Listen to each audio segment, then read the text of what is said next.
For episode one, finally we're kicking off a year later from a little beard clocks and now SportsDose is finally up and running. And this just came about because it's two mates that love talking about sport, and we threw this idea around. And look at us now, mate. Look at us now.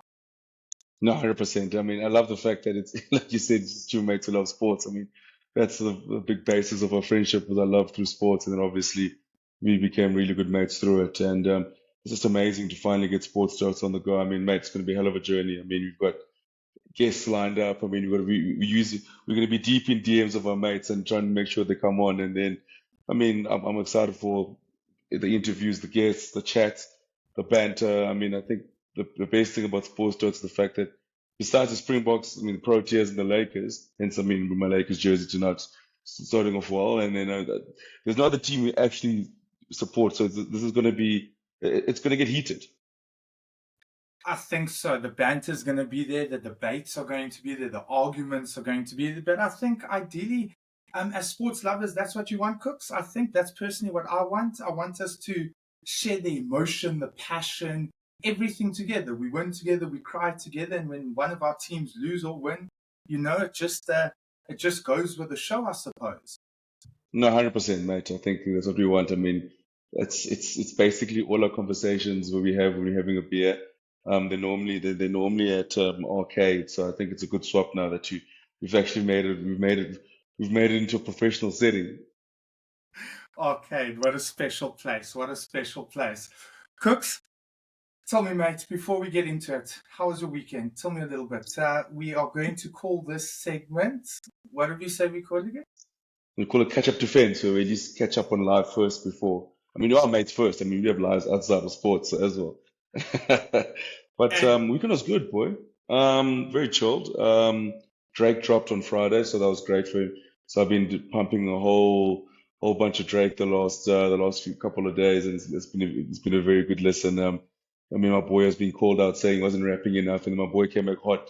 Sometimes bullying works, bro. Sometimes bullying works, and my boy pulled through. But other than that, it's been a lot of weekend time listening to Drake. As you can see, my golf clubs are all right, yeah, swinging a golf ball around, and then yeah, just been chilling, watching series. Just finished The Crown, well, half of The Crown, but yeah, life's good this side, and feeling good. And your side?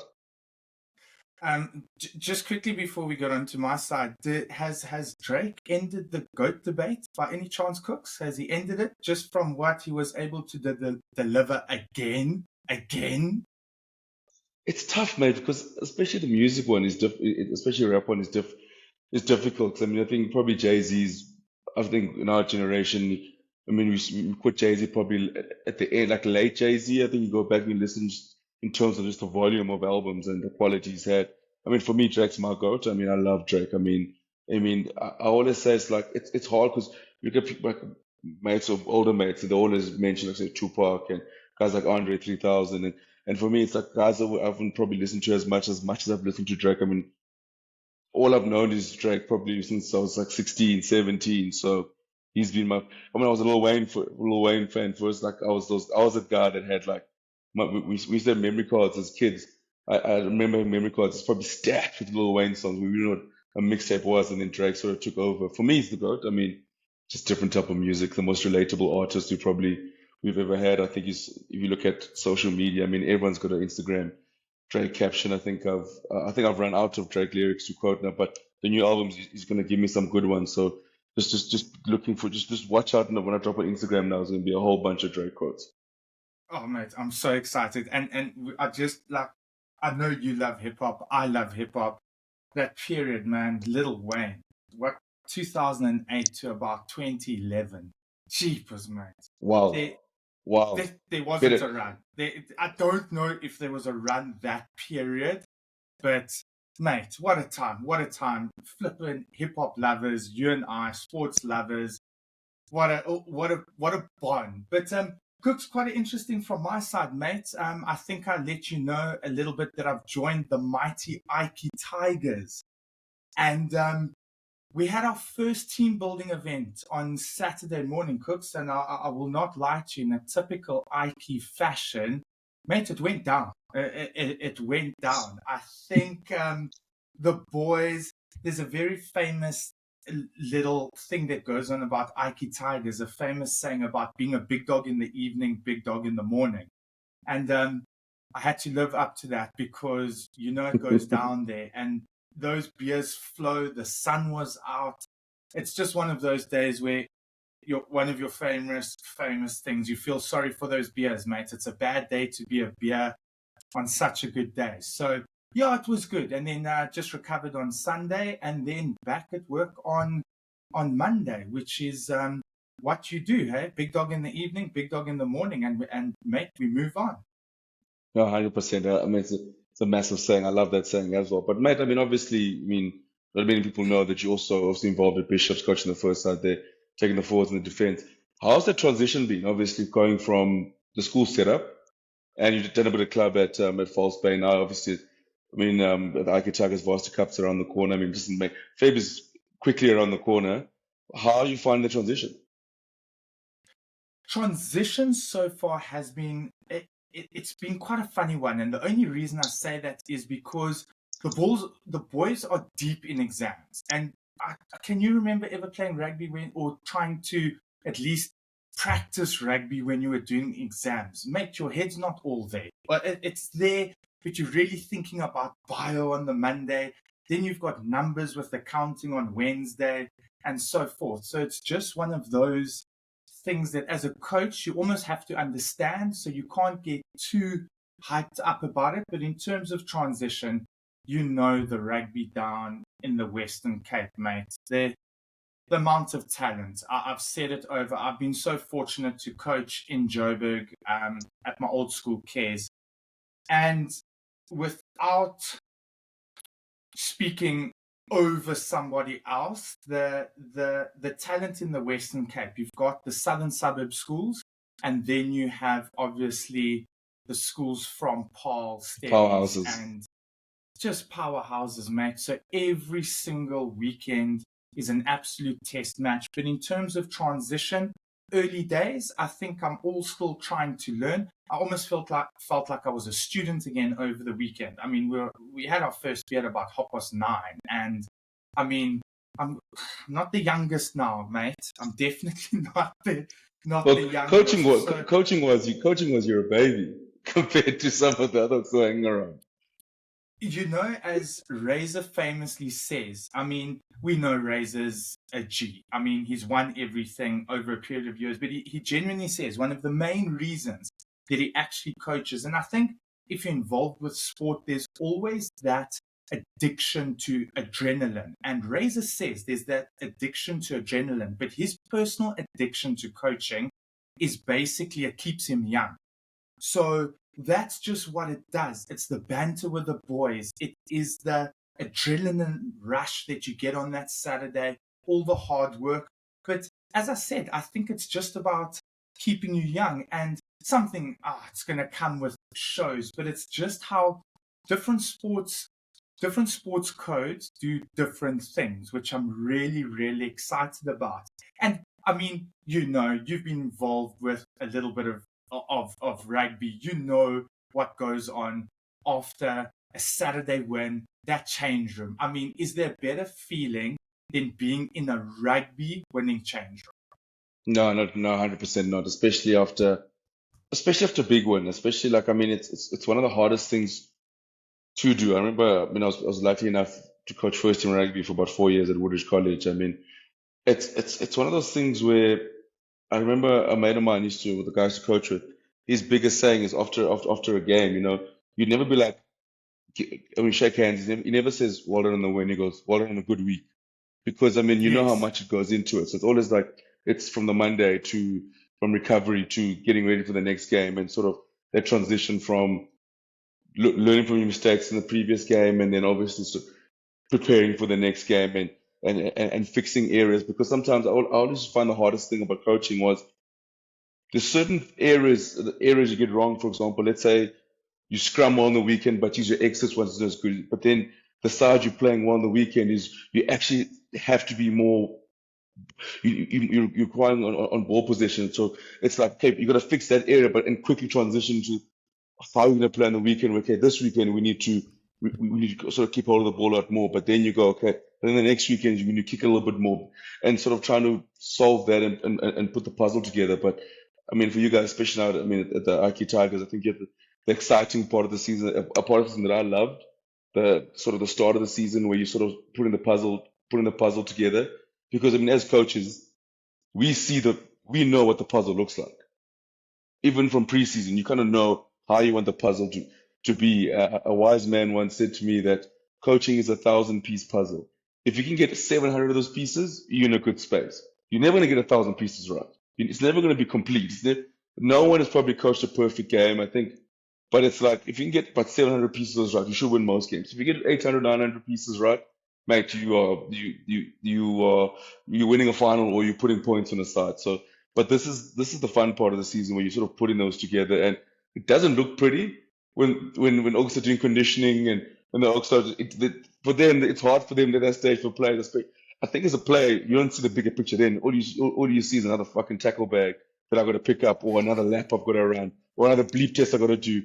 At that stage you're not looking at, oh geez, I'm on level 11.4 in the bleep, but mate, come March in the finals gonna come through. You're like, okay, this thing just end. So, and I think as a coach, that's the sort of the transition you make where you're always thinking bigger picture, bigger picture, bigger picture, and making sure the Oaks buy in. And this is the exciting part is trying to make sure, I'm sure for you, trying to, especially being new, is trying to find ways to obviously get to know the Oaks, know the culture, because you are stepping into a culture. And something which I find interesting is when you go to Bishops, you step into a culture of running rugby at Ike Yes. Tigers, similar culture, fierce, and that's something everyone sort of knows about Ike Tiger. But for you, is how quickly do you adapt to that culture and also start implementing things of yourself? Because being hired at this job is they know that there's something special that you do that they want you to implement there. So how quickly for you does a transition take to go from, okay, I'm learning, adapting, and then okay, but it's also time for me to implement the things that I need to do that I've been brought on here for, and the things that I feel we can do to raise a Varsity Cup trophy at the end of the season. Mate, I'm so happy you asked that question. And I always look at it from the perspective of how I wanted to be coached once upon a time. I was fortunate enough to play varsity cup. I was fortunate to be involved with age group rugby at the Lions and at Western Province. And I think what I took from it was, you know, I'm sure you had the same thing, but you used to look at different coaches, and this coach used to say, "Oh, mate, you got to do a 400. Let's go do the bleep test." And then you kind of look at yourself and you're like, mate, but like you haven't asked me about my day. Like you haven't asked me how my exam's going. You haven't asked me about anything. And now all of a sudden you're pounding me. Let's go. And I just think what I try to do from the perspective of that is almost become a people's person first, especially at Ike, find out about the person. And at the end of the day, you get the person's trust. You literally just find out about anything about him, what he's studying, especially at the Ike Tigers. Again, so blessed, like South Africa, multicultural university, guys coming from everywhere, guys, Joburg, Durban, you're coming into a different environment, and it's just about building that culture, knowing the Ike culture, being here, what's that now, 11, 12 years ago, and just trying to take those little bits, what you can remember, what it is now.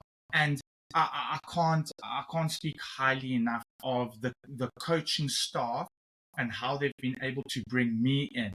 And I just think in the beginning, one of the transitions that is quite funny is obviously from schoolboys, you make these guys run. Sometimes you shout at the guys at Bishops because they're not putting in the effort, and then unfortunately it ends there. Whereas at a place like UCT, you can do the similar thing, but then you can fix it with a beer afterwards. If that makes sense, you can go sit with him and then buy and talk to him about certain things. And I think that is the transition that is probably going to be the most important thing going forward. But mate, yeah, Cooks, I can't say I can't wait for this. Varsity Cup has produced numerous Springboks, numerous internationals. It's a great place to be involved. And mate, yeah, I just can't wait for that, if I'm honest with you. No, mate, so stoked for you. And I think it's I think before we dived in, I remember when I started coaching. I was very young when I took over. When I had the first start as an assistant coach, I think coming just off playing and taking a first start, I think my first mistakes was just trying to be too buddy buddy with the Oaks. Just because I was like Yes. 24, so you sort of know, so 18, you don't want to come across as being as so hard and kind and strict. And I just always felt like my thing was I always tell the boys, like, I'm not your teacher, I'm your rugby coach. So I'm not going to treat you as your Yes. teacher. I'm going to treat you as rugby players. You're 18 years old. And I think what I struggled with in my first year was just that line of between coach and sort of mate. And then you don't know but then it's like you become too close. And 18-year-olds will be like, oh, this guy's my mate, he's my coach. We just do music. We can chat about anything and it's great. But then when it's time for me to come down hard on you and a video station's going up, but oh, why is my mate shooting me? Like, why is my mate? So it's like that's what I found hard, and I think and I found it weird. I remember now when I was a player in school, I had a very hard first team coach. But yeah, I mean, cared about us, but at the end of the day, he was come, run, get into line. This is what we're doing, and it worked for me. It's sort of for my personal type. I enjoyed that type of coaching for myself. I need someone to sit on me all the time, but then I remember when I got to the academy where I had Robbie Kempson at the Kings, and he was very good at being hard on you, but also allowing you the freedom to sort of be yourself. And you always say life is about a balance. So we'd work hard and make sure we play hard as well, on and off the field. And that's what he said. And it's something I try to implement as coaching, but sometimes I knew, like, Jesus, an 18-year-old, I thought the balance has got to be, it can't be 50-50. It's got to be 75 75-25. Because at the end of the day, these kids aren't being paid to play rugby. It's not their job. For me, it's my No. job.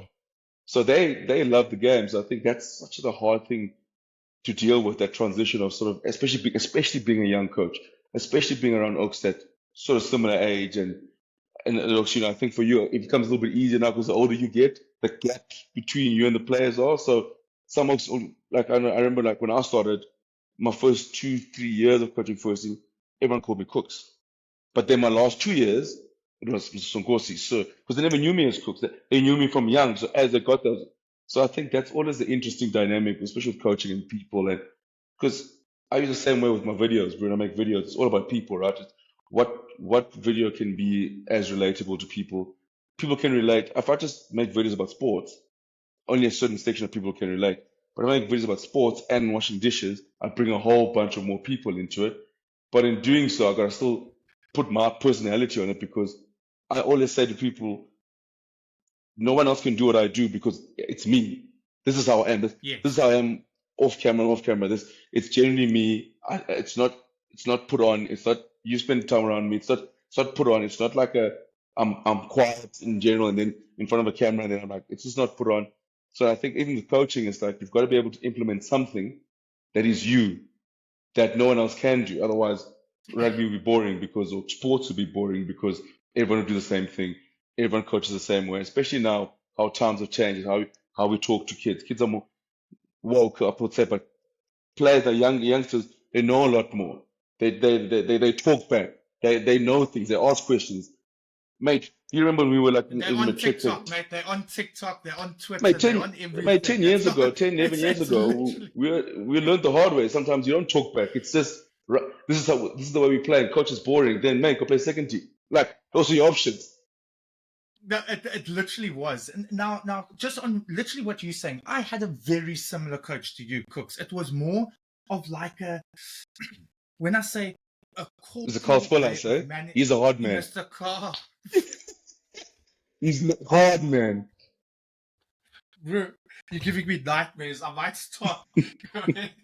I just think my chest starts warming up when you mention that name. However, I do want to ask a question. Do you think, and as you said, what you just said about I like being coached hard and stuff, but just specifically with the new generation, the guys that you deal with, your following is a lot of youngsters. I know you mix with them, being with super sports schools and stuff like that. Do you think that it really is coming towards the end of that corporal type of management, if I can make it that sound without making it sound bad. It's coming towards the end. I think it depends on the staff. I mean, I think slightly in terms of because the kids are just different now, and guys are just different, and we think we know a lot more now. And I think also we I think also we there's certain ways to speak to people now, ways you couldn't speak to people like 10 years ago, and that's changed. I think Yes, that sort of corporate way is sort of there's still a ways of being hard without breaking people down. Do you know what I yes, mean? Like there's still yes, ways to yes, be yes, come yes, across as yes. hard and drive high standards. And I remember like the head coach I used to work with, his biggest thing was asking the team, what are your expectations for the season? And if the team Yes, goes, so we feel like we can be 90% win rate, because I'm gonna push you to the limits that you've set for yourself. We have expectations for you, but also this is where you see it, so that's where we're gonna push you to. And to get there, this is what we're gonna do. And yes, we won't accept. Shannon Sharp always says, don't accept something in a win you wouldn't accept in a loss. So there are times where you correct. have to have harsh conversations, harsh video sessions in a win where you think where some of them are even harsher than having a loss. But you go, this is not the standard where we're supposed to be. This is where we sit. And I think with the corporal thing, I think I do think it's coming to an end in a little bit. It is coming to an end because I just think now Just there's in a better different ways. manner almost. Yeah, there's better ways of going about it. They're just breaking people down, and just like sort of breaking you down to sort of to to make you in inverted commas hard. You know what I mean? I think that's I think what is changing. Mate, did the Proteas need some corporal management over the weekend? did they did they did they possibly need some corporal management, mate? Especially unfortunately how we lost our first four wickets, and then I mean we can get onto this, but then basically what happened, how we started both innings. Unfortunately, we just didn't start right. It's one of those things where it's like like the game was probably you look at the first 10 overs in each bowling and batting. So that's that 20 overs. That's an hour and a half of cricket.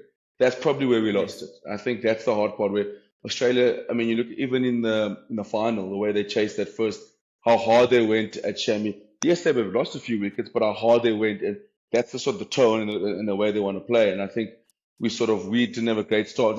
Probably went in our shell a bit, sort of. And I know we played in a very tricky wicket, but yeah, mate, it's a hard one because it's tough when you look back at a game and we've been there as players where it's a 90-minute game, it's an 80-minute game, it's a 50-over game, but a game is lost in the first 10 overs, and in the semi-final, it's as as Ian Smith for the barriers of margins. The margins are so small. The harder the game, the deeper you go in the tournament, the margins are so small in Australia. What they did very well is winning the key moments, starting off well both innings, closing off innings well, picking up key wickets, especially against India.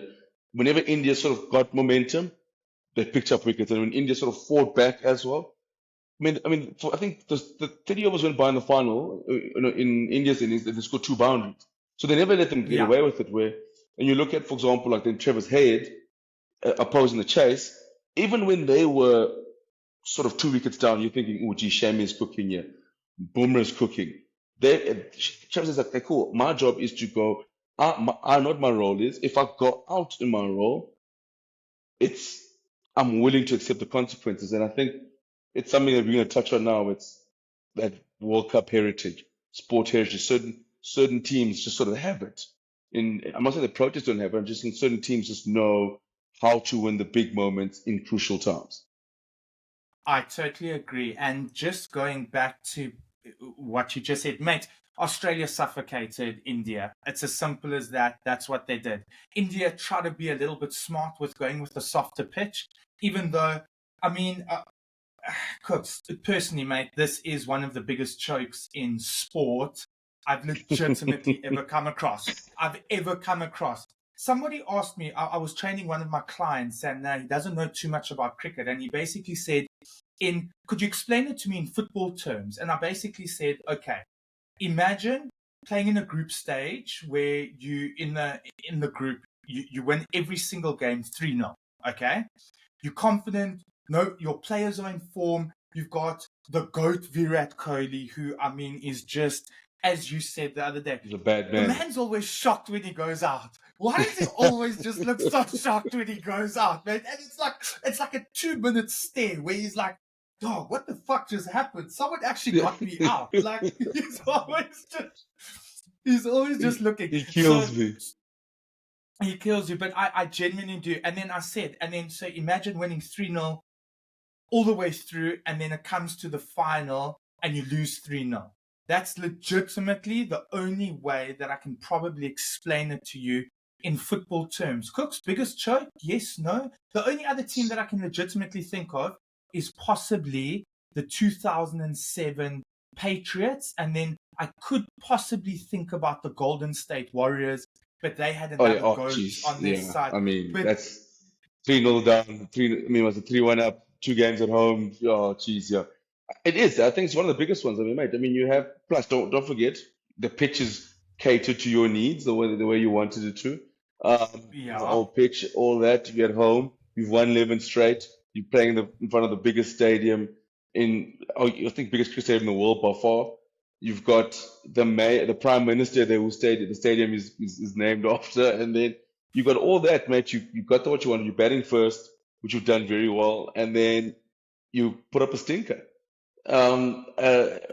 It's as simple as that. I think it's hard to believe because I mean, there's guys in Indian side who won IPLs. I mean, Kohli won obviously 2011 World Cup, but I think it's that pressure. I mean, you look at India, for example, and I mean, everyone's quick to mention the Proteas stumbles. I think yes or no, but India is winning the Champions Trophy in 2013. I mean, they've stumbled semi-finals, Super Sixes now. I mean, they've lost 2 finals to Pakistan and Australia. And they've lost 2 finals where they've been arguably favorites. I mean, in all the semis they've lost, they've been favorites. I mean, losing to New Zealand 4 years ago. And I saw a yes. stat. I think in the last 25 ODI World Cup games, they've lost 4 games, and three of them have been, two of them have been, two of them been a semi-final. One has been a final. So flat track bullies, and then it's time for them to show up, which is the opposite for like you look at Australia. 2 losses in the group stage. Started off the last first 2 games. Sri Lanka had them 126 for naught. Sri Lanka was 126 for naught in but 20 odd overs. Now you're thinking Australia's about to go home. Found a way to win. Glenn Maxwell against Afghanistan finds a way to win. I look back, you look at the Springboks. 2019, lose to the All Blacks. Become the first team to win the World Cup, losing a group stage game. 2023, lose to Ireland. Zombies blaring out across Stade Francais. There's, It's going. It's it's, going, it's mate. going. You play in the host nation, win. Play England, win. Play the All Blacks, win. Some teams just have it, and it's what I want to dive deep to. When we dive deep into I think this Heritage. part is, Heritage. mate, World Cup heritage and sports heritage, football heritage, basketball heritage, mate, it's a real thing. I totally agree. I totally agree. And on that, I personally, the first team I want to start with is in terms of sport heritage. And luckily for me, I have been a part of many seminars. I've been a part of just many things, mate, but it's the Crusaders. Oh It is the yes, Crusaders. First and foremost, rugby heritage. I mean, that is a union, Cooks, mate, that just knows what is going on. Where the changes happen, where the players come in, those guys know how to compete. They just know how to compete. And it's Razor's obviously special. We know it. We follow Razor quite a bit. And I mean, as a Springbok loving supporter, I am a little bit nervous that he's taking over the All Blacks. But I can guarantee you that the Crusaders going forward over the next couple of years are still going to be competing, if that makes mm. sense. So yes, they might not win the final if, but they're going to be competing, and that's just one side. And obviously, I can get onto a couple of other sides, but I need to hear. Talk to me. What Yeah, but the heritage? Crusaders, What's I mean, up? Super Rugby, Crusaders is the big one, right? Because what's one like what, 6 straight, 7 straight? I mean, obviously I know the change in Super Rugby still, but Seven I straight, mean, mate. and it's something silly like. Like I think they probably lost like two in the history of Super Rugby playoff games in Christchurch. Mate, if you got a game in Yes. Christchurch, a playoff game is done. It's tickets, pack your Yes. bags. Yeah. It's and you look at I always look at the last few years because you get games like the Blues, sides like the Blues, who put together these amazing sides, get the Parrots in there. You've got Juku you want it, and you're thinking, oh, this is the time the Crusaders are finally going to get knocked off the mantle, but they find a way to win. They just find a way to win, and I just think it's winning. What winning does, winning's a habit, right? And it's an addictive feeling, the same way as losing, and the same way of not being able to get over the line, and sometimes it just takes getting over the line once. You get that taste. Yes. And some teams are they get the taste, they one and done, and they're like, you know what, this is us. But then you get teams that can go on a run and go like, whenever, Jacques Nienaber calls it superior discontent. There's times when Yes. you get there, like, I want to get this feeling again and again and again and again. But it also plays in the factor of the opposition. Teams, when they go to Christchurch for a playoff game, know they've got their backs on the wall immediately. Just the aura. And that's what winning does. So Crusaders have got this aura about them, and they make sure they get games in Christchurch. They peak at the right time. We want to make sure we become either first or second, so we know the semifinals is in Christchurch. So we've got to earn the right in the playoffs to make sure that we're going to win at home. I mean, those odds did come down to Joburg and win a Super Rugby final as well against this hectic Lions side again. But then again, An unreal Lions team. it's just being able to win, and you're surrounded by guys who win. And I think that's what the Crusaders have, and that's what creates us. I think the Stormers have that as well. But winning that first URC title, and then going back to the final last year. And what winning does is, for example, the Stormers now played five, lost three, won two. But you know what people go? No one panics. Nah, it's fine. They still got to go home. They're going back home to the Shell Stadium. They don't lose in Cape Town. Whereas you look at other teams like the Sharks, I mean, these are the Sharks, you can look at the Bulls, but you look at a certain side of it, certain other sides would be the same situation as the Stormers. It would be panic stations. Ooh, what's going on? What's going to happen when they go home? Could something happen? Could they fall apart? Whereas the Stormers, there's no panic station. It's probably they would want to maybe win one or two games on tour, but they go, it's fine. They're going to go back home. That's what winning does. It's that confidence that's what winning sort of does. Like you look at the Proteas, unfortunately, when they lose the game in the group stage, we hit panic stations immediately. We do. Mate, we do. We do. And this is, I mean, this is one of those things that if I had the answer for you, I'd consider myself obviously the best rugby coach in the world. But I don't have these answers. But I can think of two things that creates this little bit of sporting heritage, World Cup heritage, what we're speaking about. So obviously there's the Crusaders. As we just spoke about earlier in this podcast, Australia know it's cooking when it comes to World Cups, when it comes to competitions. They always get things right. We definitely, you and I are going to throw the Springboks in there 100% now. I mean, those guys are also competing left, right, and center. But if you just look at those three sides that we just mentioned, and I mean, we could name a couple of NFL sides.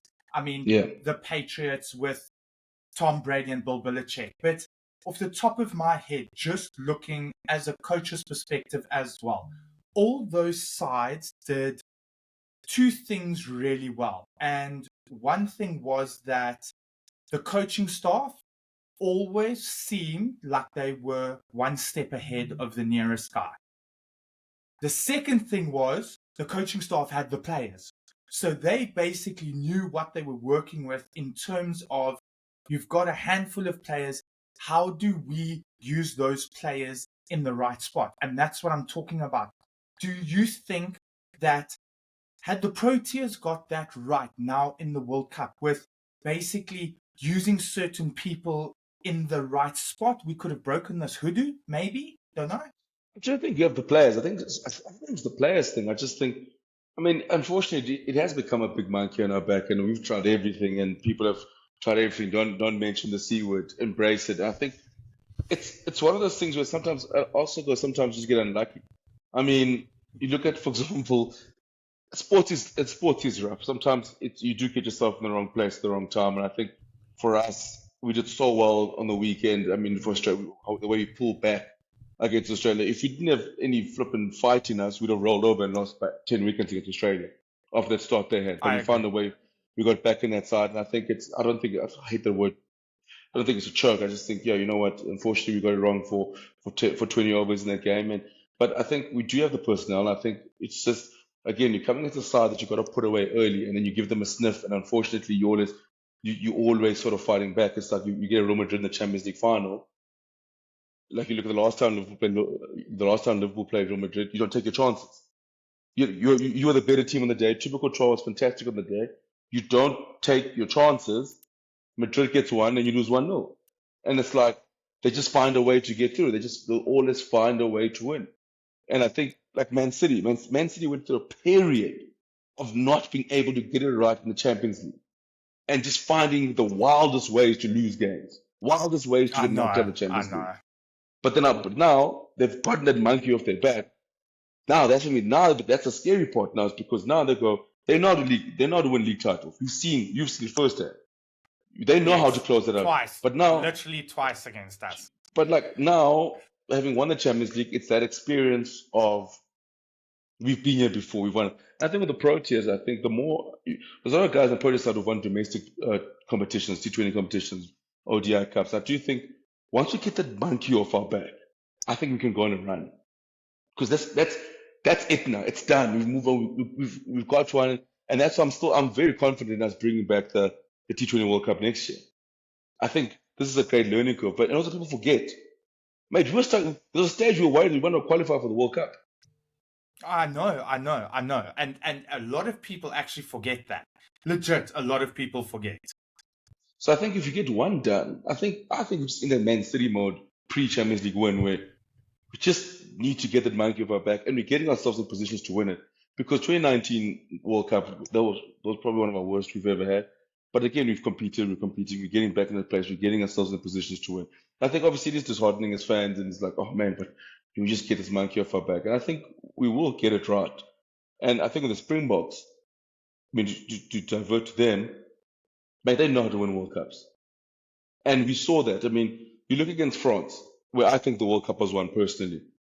When we made those early changes in the second half, and there was about 15 minutes where we were making silly errors. France was basically attacked. France was on our line, making line breaks. We're thinking we're making silly errors. I'm like, oh my word, losing lineouts. I'm like, oh my, we're about to go out here. But we stay in the fight. Even we stay in the fight, and then once we got Eben scores their try, we regain control, and then we just stay in the fight. England stay in the fight, just not letting them pull away too much. Just stay in that fight, and the more we stay in that fight, we grow in confidence. We're like, hey, these oaks aren't going away, and the more they can't put us away, the more teams get frustrated, going, geez, these oaks are gonna come back. These oaks are coming back. These guys are gonna come back, and I think that's what the protests get right. Again, it's that World Cup heritage, right? I mean, Ireland. Heritage, mate. Literally heritage. You're so Ireland. right. The first proper form of quarterfinal. Pressure again, 117 straight. All Blacks put them under massive pressure. They never had a grip of that game. They were always playing catch up, and they did very well to always get back in the game because they're quality outfit, but they never got a grip of that game. And then the more the game went on, the more desperate they got. 26 can barely stand. They kept him on the field. Against the Springboks, they pulled him off for about 6 9 minutes. Jack Crowley came and closed that game out. Tight game, very tight game, but he was tired. But now those things happen. Coaches go, we should take Johnny off. Johnny can barely stand. Oh no, now we have other way of playing. We have this attack shape. What happens? You start falling off. You start doing one-off runners. You start doing things that don't play. You're trying to do the miracle pass. Pressure. But then the opposite side, heritage sides, World Cup heritage comes in and Oaks just go, no. Box go, And no, and bud. and, and New Zealand, I mean, falls in that category. They've just been there, as you said. They've been there before. They've done it. The funny thing that I was just thinking about while you were talking right now, Cooks, is, mate, I genuinely feel sorry for the Proteas. Like, you've just exited a World Cup. You could have had an opportunity, obviously, to lift the trophy. Mate, these guys don't even have time to breathe. They're bowling an over in a couple of weeks' time. Like, Now it's is it wild, boy. is it Is it too much cricket? I don't know if you know this. You know, Australia plays against India Yeah, what on Thursday. They're Thursday. straight back in it like Thursday, mate. They're straight back in it. Like, I know the squads are different, but I think it's still, I mean, it's just wild. Like, it's just wild. And they don't have time to breathe. And that's why I'm saying I genuinely feel. I mean, you and I spoke during the week where you said to me, you asked, do you believe that the Proteas can win on Not not Thursday? load shedding It's anymore. There you go. load shedding. Load shedding. Got me. Oh, what is a podcast, opening podcast without a You bit of can't South you African can't pod, flavor, you can't man? you can't podcast in 2023 without load shedding hurting you. That's why you gotta have lights and everything ready. That is so great. So yeah, I mean, those guys are straight back at it. And you asked me, you said, do the do I think that the Proteas have a chance against Australia? And mate, I'm been odd with you. And I mean, I'm just gonna put it out there. Somebody needs to tell me why my boy KG didn't bowl at the death. That's all I want to know. Maybe you've got insight of if my boy was carrying an injury, but I'm genuinely speaking about I think it was a niggle. coaching. It must have been a You niggle. It can't be anything else. okay? And I mean, I don't know. As I said, it might be more insight from Because someone mate, else. the But I'm clamps the clamp snipers are working overtime in India, also dropping like flies. Also just I know. mate. I do get that. I do get that. And I mean, we got to give Gerald Coetzee props. The boy did step up. I mean, the man's 22. He brought fire. You saw how that guy was hurting come the end of the Yeah. innings, and he still just came in bowling back of an. Oh, mate, he just actually. You got to give him credit. But yeah, I just think it's shit, Cooks. Just unfortunate for the Proteas. At least, mate, we've got it here in 2027. I know we've got World Cups and things before that, but at least it's back on home soil in 2027, and hopefully we can just build up a little at some stage in our lifetime. We do have to mention that the Proteas are part of this heritage. There has to be a swing or something where there's been a change where the Proteas can at least be competing in finals, but time will tell, mate. Time will tell. No, time will tell. But talking about sports heritage, I want to know as a coach or even as a player, we've all felt it. I mean, I remember when we used to play great PE at Woodridge, and I mean, like, and we used to play the seconds. But I remember, mate, I promise you, the moment we saw those light blue jerseys, it was done. Like, there's been games that we'd play, and I remember the one year, 2018, our biggest problem was we always conceded first. Don't care who we playing, we were always going to concede a try first. I don't know what we said. I don't know what else. Maybe it's the issue with the warm up, but we were always going to concede a try first. But then we always bounce back, right? And we sort of get back in the game. But I promise you, against Gray, once you saw those light blue jerseys, we just couldn't. There's something, that thing of like, mate, these Oaks don't lose rugby games. These Oaks, and Gray also had this thing about us, like, we don't lose to Woodridge. Like, whatever happens. Yeah, And it's just that thing that doesn't it's one of happen. those things, Like, it's especially mental. yeah, it's made like I said, like you look at the Springbok, same mentality, like we're not gonna lose to England. You man, crazy. This England No, side, because no. we're gonna we're not playing well, but we're gonna find a way. And it's so hard to get, especially like if you're coaching, because you're off the field. There's nothing you can do about it. And you're like, have you ever felt that? Like the more instructions that you give, maybe like you play against those power school, the more you sit on the side, you're like we're saying closer, come to up, which means, mate, we can beat these Oaks. Like we just keep making silly errors, and you're like, how am I down 20 points when we just like we just falling apart because I don't know, is it the jersey they see? What is it? But they just that heritage like is way down on them. But you've had that feeling before. Mate, I've had it a couple of times, and I can say from a playing perspective, as a proud Cares boy, I mean, rep the red jersey, 2009. I just I legitimately, people told us. So, like, I was fortunate enough to play with Scurra and Tabeni, who was our hooker. And I mean, that guy was an absolute legend in school. But people legitimately told us about that rugby heritage, specifically the teams in Joburg, where They just play against us. They've planned everything down to the T. They've worked hard. They've psyched themselves up. They've taken their pre-workout. They've done everything. They've slept. They've done their rituals. They've done everything. And the first bounce of the ball literally sits up and they're 5-0 down. Probably 7-0 because we've gone down And it's under the post. always some wild try. It's always wild. It's never like you kick off and they put together 15 phases and score. That's how I understand. No. Like I can live with that, but it's like kick off, like kick off, ball Uh, someone's knee, guy picks up, runs 80 meters. Oh, score. Oh no, we're gonna lose. I'm like, my man, do you not see what happened? It's a freak accident. Like, calm down. and then all of a sudden you're standing there and you're like, nah, man, the rugby gods are against us. And from minute 1, minute 2, you're just defeated. And now I felt it from that side, being a player back in school. From a coaching perspective, mate, as you said, I'm not going to lie to you.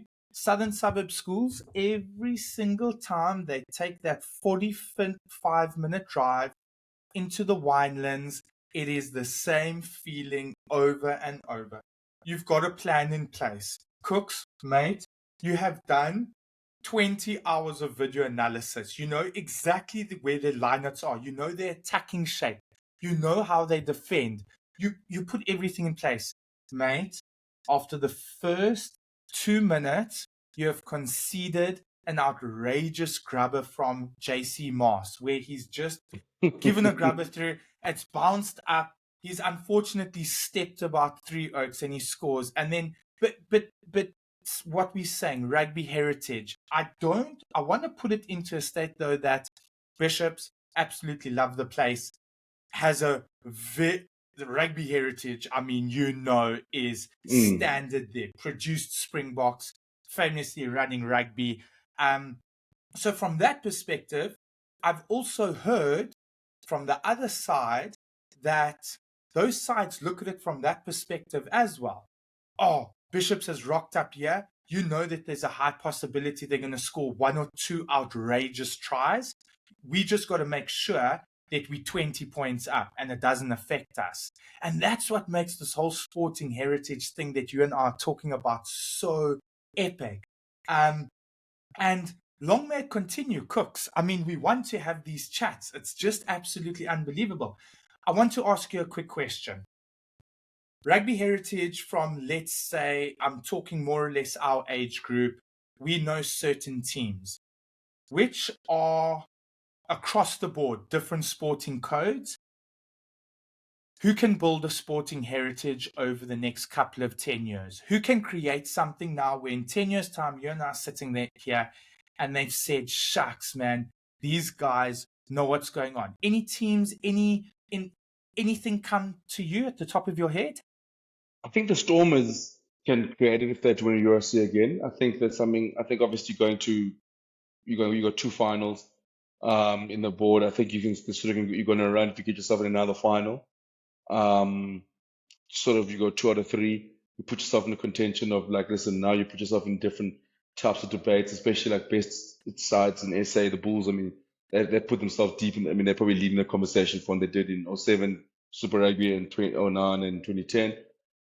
Yes. I think you look at, I think club-wise, I think obviously Man City is the dominant force now. They are on that sporting heritage run, especially in the league. I think obviously like under Pep Guardiola, you see them. I think they're chasing history. I think Pep, for me personally, is staying in the City job to wipe out Man United when Fergie did. Like we want to win 4 in a row, be the first team to ever won 4 in a row. We want to go back-to-back Champions League. No English team has done that. So I think that's just the sort of legacy they're chasing to sort of be like, that's what we do. I mean, Mamelodi Sundowns is on a dynasty run on its own, where they're sort of becoming arguably if the greatest club side in South African history. They probably are. But I think cricket-wise, I mean, Australia, obviously, they speak for themselves. But I think you look at, I mean, if I throw in like basketball, I mean, you look at the Nuggets, I think obviously, because in the NBA, there's been 5 different champions in the last 5 years. No one's gone back to Which back is since, unbelievable. It's which has been genuinely, wild. it's No one's unbelievable. gone back to back since the Warriors. So you're probably thinking, aside like the Denver Nuggets who sort of built, they want to go back to back. The best teams, you get remembered of going back to back, especially like in American sports, is being able to do it again. So I'll look at like yeah, so the Stormers, Man City, Denver Nuggets in the NBA. I think that those are the sides that are sort of are looking at building some sort of heritage. I think also the Nuggets is different because they don't have like the Lakers. They've got that, but I mean obviously just because the rich history they have, because some heritage is based on history. Like Yes. this, like so that's like the All Blacks have got the history of results.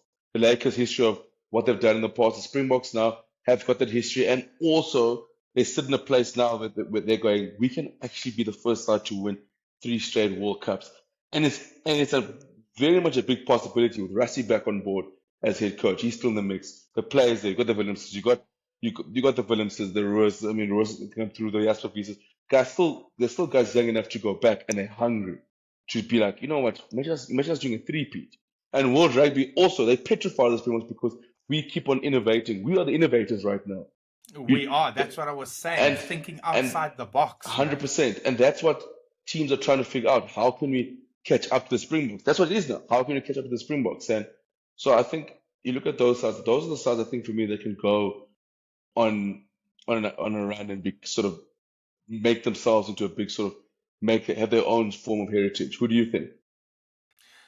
From I'll quickly tell you from a basketball perspective. And as you said, I mean, the Lakers have a rich history over a long period of time, but a team that has seriously just pissed me off over the last couple of years since I've started watching basketball, and they've just got so lucky again, man, is the San Antonio Spurs under Pop with Tim Duncan and Ginobili and all of those guys. They obviously won 5 championships.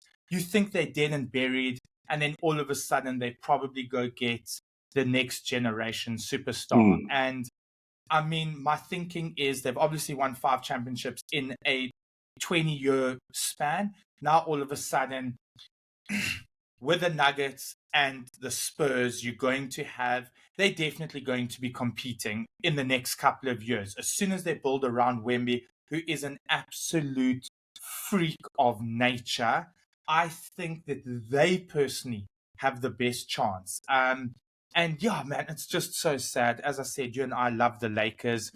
The Lake, bro, I don't even know. The Lakers put us through so much stress week in and week out. Mate, you and I message each other.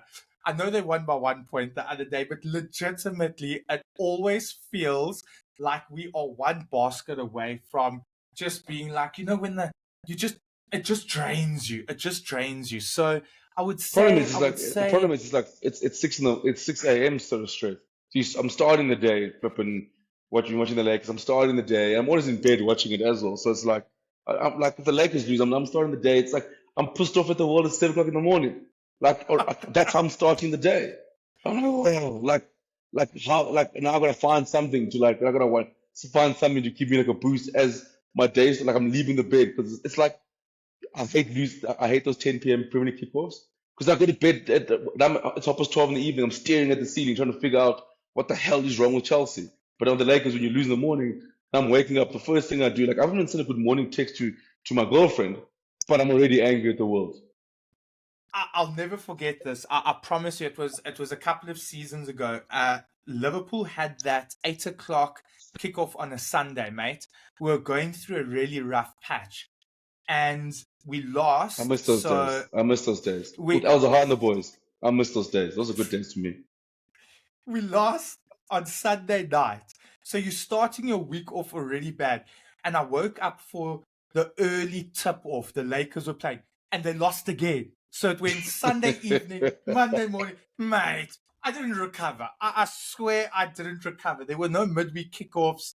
Um, and it's like those are the worst. But yeah, Cooks, at least, I mean, we've got one more, I would say one more year of Braun. Hopefully that guy carries us. Just quickly, expectations for the Lakers this year? Just quick fire Um, take. I think obviously the ideal is to win. I think we definitely have a side that could win it.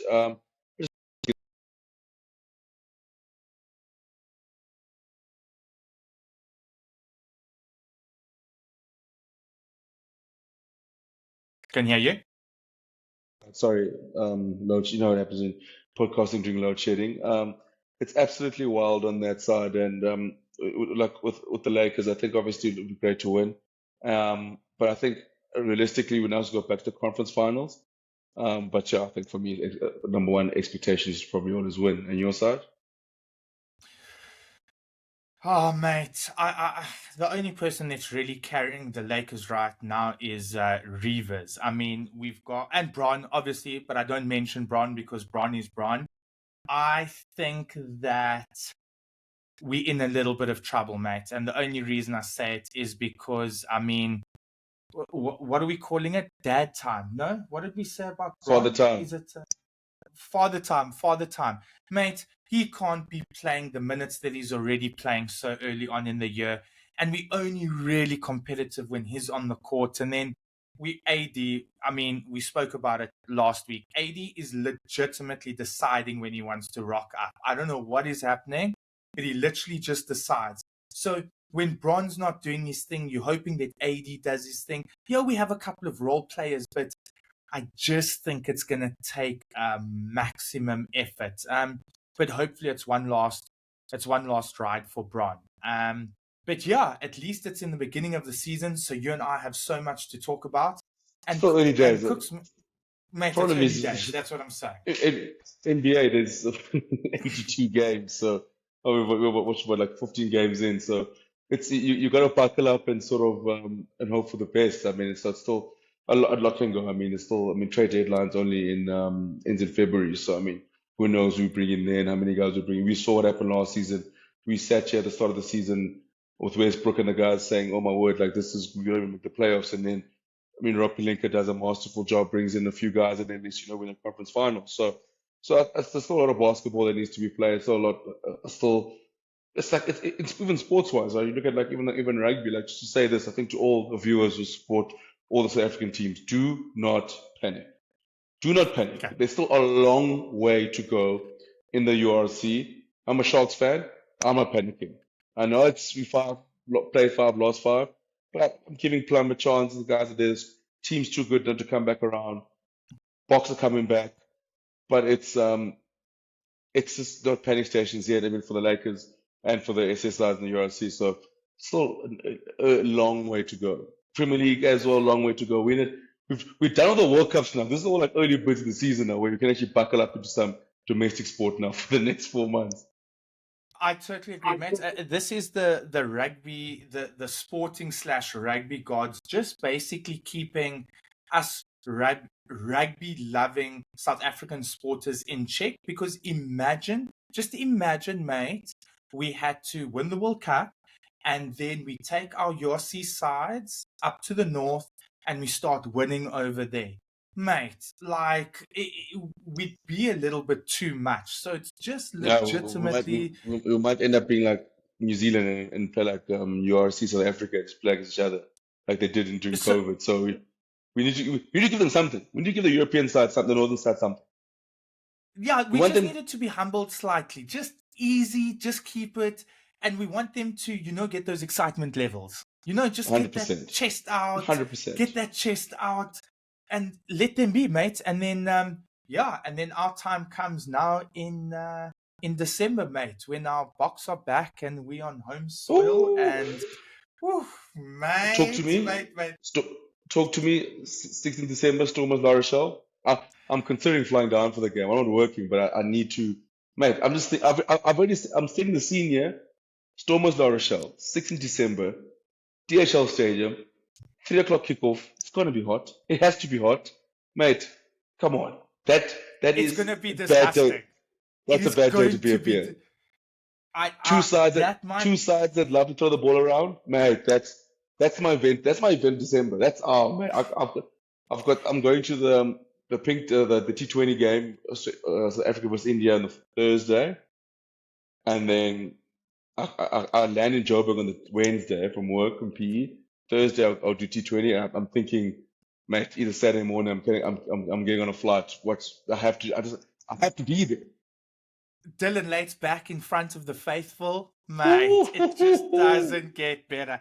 And I mean, we're gonna chat about this uh, with more episodes, but mate, the Stormers. I'm a avid love the Stormers. have been since I was a young boy. I love the hoops. I love the black and white. Mate, we have 4 home games over the festive period. Cooks, do you understand that, mate? The 16th at home to La Rochelle, the 23rd at home to the Sharks, the 30th at home to the Bulls, and then I think it's like the 7th or the 13th we're at home to Yeah. someone. Mate, that is literally West South Africa. And then, mate, it's a couple of weeks before the T20 kicks off. No, mate, this is actually No, too mate, much. it's proper. We've got I too think it's much to something talk about, mate. for us. I think South Africans is, I mean, before we wrap, I think it's something for us we still getting used to having rugby in December. Because I think for us, rugby in December was always seventh, and then there was that gap for a month where we had no rugby. Whereas now, as you're getting high quality rugby, mate, I was at the game at 31st, Stormers Bulls, at the start of the year. There's about 25 to 30, 25, 30,000 people at the stadium, 31st of December, watching rugby. It Sharks was had, unbelievable. It was the Sharks had, unbelievable. the Sharks also, they pulled about 20,000 at Kings Park. So people are hungry to watch sports and watch rugby. And the fact also, I think the World Cup's obviously going to spill over into that excitement, especially now the teams can come back home. I think the Stormers have one more game away. Sharks are back at home. Bulls are back at home this weekend. I think Stormers get back next week. So I think the excitement is spilling over. The Boks are coming back slowly but surely. I think December is going to be absolutely epic. And also India's in town. We have, oh man, we're going to have cricket. We're going to have rugby. Oh, it's proper. And I look forward to spending a lot of that time with you, mate, on SportsDose. That comes to the wrap of our first episode, Cooks. The first one is always really memorable, mate. As you know, first beer, you It's good. remember it, first everything. It's just one of those things. And It's one of I those. think It's it's at going to everything. it, Even load shedding. it, Even load shedding. even though I mean, it literally represents what it means to be a South African with load shedding. I don't know what the show would be without load shedding, to be honest with you. mate, it's adding something. There's no bigger sporting heritage right now than load shedding ruining our evenings. It is so great. Cooks, thank you, mate. Thank you so much for the time. I hope you have a sick evening.